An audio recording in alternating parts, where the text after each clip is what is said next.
নমস্কার, আমি জয়ন্তী। আমাদের রান্নাঘরে আপনাদের সকলকে স্বাগত। আজকে আরও একটি নতুন রেসিপি নিয়ে আপনাদের সামনে হাজির হয়ে গেছি। আশা করব রেসিপিটি আপনাদের ভালো লাগবে। যদি ভালো লাগে অবশ্যই কিন্তু লাইক, কমেন্ট, শেয়ার করতে একদমই ভুলবেন না। নিজেদের বন্ধুবান্ধব এবং পরিবারের সকলের সাথে কিন্তু ভিডিওগুলি অবশ্যই শেয়ার করে নেবেন। আর যারা এখনও পর্যন্ত চ্যানেলটি সাবস্ক্রাইব করেননি তাদের কাছে রিকোয়েস্ট করব, প্লিজ চ্যানেলটি সাবস্ক্রাইব করে নিয়ে পাশে থাকা বেল বাটনটি অবশ্যই কিন্তু প্রেস করে দেবেন। তাহলেই তো প্রথম নোটিফিকেশান আপনাদের কাছেই পৌঁছে যাবে। তো চলুন ভিডিওটি শুরু করে নেওয়া যাক। এই যে পৌষ মাস তো পড়ে গেছে, হালকা হালকা ঠান্ডাও পড়ে গেছে। তো এই সময় পিঠে না হলে কি চলে? এখন তো পিঠে পার্বণেরই সময়। তো সেই কারণেই আজকে বাড়িতে বানিয়ে ফেললাম রসবড়া এবং ভাবলাম সেই রেসিপিটা আপনাদের সাথে শেয়ার করে নিই। আশা করব ভিডিওটি আপনাদের ভালো লাগবে। তো স্কিপ না করে সম্পূর্ণ ভিডিওটি দেখবার অনুরোধ রইল। তো প্রথমেই এই যে দেখুন পেস্টটা করে ফেলেছি।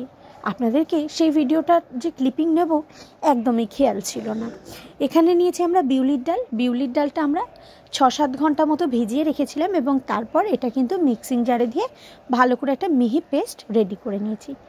এইবার এর মধ্যে একটু সামান্য নুন দিয়ে দিলাম, দিয়ে ভালো করে কিন্তু এটা আমরা ফেটিয়ে নেব। ঠিক যেরকম আমরা বড়ি তৈরি করি না, ঠিক সেই প্রসেসই। বড়ি তৈরি করতে গেলে যেরকম একদম পুরো হালকা হতে হয় ব্যাটারটা, ঠিক সেই রকমই এইটাও কিন্তু কন্টিনিউ কিন্তু হাত দিয়ে এরকমভাবে নাড়িয়ে ফেটিয়ে দিতে হবে, যাতে এটা কিন্তু একদম একটা সফট এবং পুরোটা একদম হালকা হয়ে যায়। তো যতক্ষণ না পর্যন্ত হবে আমরা কিন্তু কন্টিনিউ এটাকে কিন্তু হাত দিয়ে মেলাতে থাকব। আর এতে কিন্তু ফ্লেভারের জন্য আমি দিচ্ছি এর মধ্যে মৌরি। তো যেহেতু মা ভিডিওটা শ্যুট করে দিচ্ছিল সেই কারণে স্বাভাবিকভাবেই তো আপনারা জানেন যে আমাদের মাদের পক্ষে সত্যিই সম্ভব হয় না এইভাবে ভিডিওটা শ্যুট করে দেওয়া। তো মার পক্ষে যতটা সম্ভব হয়েছে মা আমাকে ভিডিওটা শ্যুট করে দিতে হেল্প করেছে। তো এই যে মৌরিটাও দিয়ে দিলাম, যেটা বলছিলাম মৌরি দেব। তো এটা দিয়ে বেশ ভালো করে কিন্তু ফেটিয়ে নেব। তো সেই কারণের জন্য কিন্তু একটু ক্যামেরাটা এদিক ওদিক হচ্ছে, তার জন্য কিন্তু আমি দুঃখিত। কিছু করার নেই আমার কাছে, কারণ যেহেতু এটা ফ্যাটাতে আমার দুটো হাতেরই প্রয়োজন। একটি হাতে বাটি ধরছি এবং অন্য হাতে ফ্যাটাচ্ছি। তো মা যতটা সম্ভবভাবে পেরেছে আমাকে কিন্তু চেষ্টাটা করে আমাকে হেল্প করে গেছে। তো এই যে দেখুন ভালো করে কিন্তু আমি পুরোটা ব্যাটারটা ফেটিয়ে নিচ্ছি। যতক্ষণ না পর্যন্ত বললাম যে হালকা হয়ে যাবে, ঠিক ততক্ষণেই দেখুন এখনও যে দেখছেন আরও কিন্তু পুরো লাইট হয়ে যাবে, একদম সফট ব্যাপারটা হয়ে যাবে। এটা তো একটু ঠিক ব্যাপার রয়েছে, কিন্তু এই ব্যাপারটা থাকবে না। এটা যত ভালো করে ফেটাতে পারবেন এই রসবড়ার বড়াটা কিন্তু ততটা সুন্দর হবে। তো যে বেশ ভালো করে ফেটিয়ে নিয়েছি। এখন দেখুন বেশ অনেকটা মোলায়েম হয়ে গেছে, দেখে বুঝতেই পারছেন। তো এইদিকে কিন্তু আমরা এটা রেডি করে নিলাম, আর ওইদিকে কড়াইতে কিন্তু পরিমাণ অনুযায়ী দিয়ে দিলাম সাদা তেল। তো সাদা তেলটা আমরা গরম করে নেব, তারপর একে একে কিন্তু আমরা ভেজে নেব বড়াগুলো। তো এই যে দেখুন এই একে একে বড়াগুলো দিয়ে দিচ্ছি। আমাদের মায়েরা তো এক্সপার্ট, তো সেই কারণে আমার মাকে বা আমার শাশুড়ি মা দুজনকে দেখি একবারে বেশ অনেকটা ব্যাটার নিয়ে একসাথে বেশ 3-4টে করে বড়া দিতে পারে।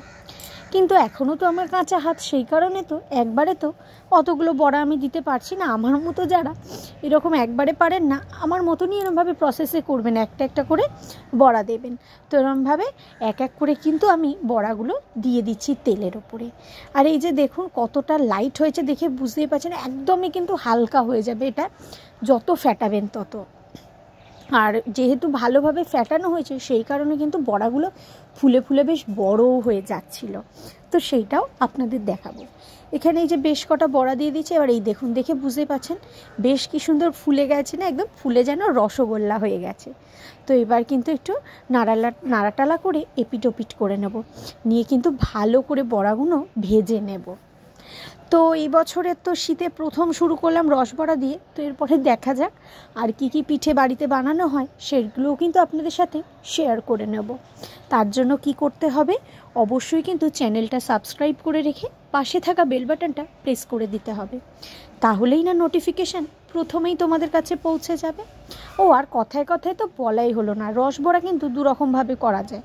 একটা চিনির শিরায়, আর আরেকটা যেটা আজকে আমি তৈরি করতে চলেছি সেটা হলো গুড়ের শিরায়। অর্থাৎ এটা কিন্তু গুড়ের রস বড়া তৈরি হচ্ছে। তো ওইদিকে কিন্তু আমি পাটালি গুড় ব্যবহার করেছি। পাটালি গুড়টাকে কিন্তু জল দিয়ে ভালো করে কিন্তু ফুটিয়ে একদম শিরার মতো তৈরি করে নিয়েছি। তারপরে এইদিকে এই যে বড়াগুলো ভেজে এবার কিন্তু একে একে বড়াগুলো তুলে রসের মধ্যে দিয়ে দিলাম। দিলেই তো রেডি হয়ে গেল ঝটপট একটা পিঠের রেসিপি। ওই যে বলে না পিঠে বানাতে কত খাটনি, কিন্তু এই যে দেখো রস বড়া বানাতে কিন্তু একদমই খাটনি নেই। তাহলে আর চিন্তা না করে বাড়িতে কিন্তু বিউলির ডালটা ভিজিয়ে রাখো। ওই যে তোমাদের সময়টা বললাম 7-8 ঘন্টা মতো ভিজিয়ে রাখো, এবং তারপরে কিন্তু পেস্ট করে এরমভাবে বাড়িতে সুন্দর করে কিন্তু রস বড়া বানিয়ে নিতে পারো। তো এই যে বানানো কমপ্লিট হয়ে গেছে, আমরা কিন্তু একটা বোলের মধ্যে সার্ভ করে দিয়েছি। তো কেমন লাগলো রেসিপিটা অবশ্যই কিন্তু কমেন্টস করে জানাবে। যদি ভালো লাগে অবশ্যই কিন্তু লাইক কমেন্ট শেয়ার করতে একদমই ভুলবে না কিন্তু। তাহলে আজকের ভিডিওটা এইটুকুই, দেখা হবে আবারও আপনাদের সাথে খুব তাড়াতাড়ি নতুন কোনো ভিডিওয়। ততক্ষণের জন্য সবাই ভালো থাকবেন, সুস্থ থাকবেন। সকলকে অসংখ্য ধন্যবাদ সম্পূর্ণ ভিডিওটি দেখবার জন্য।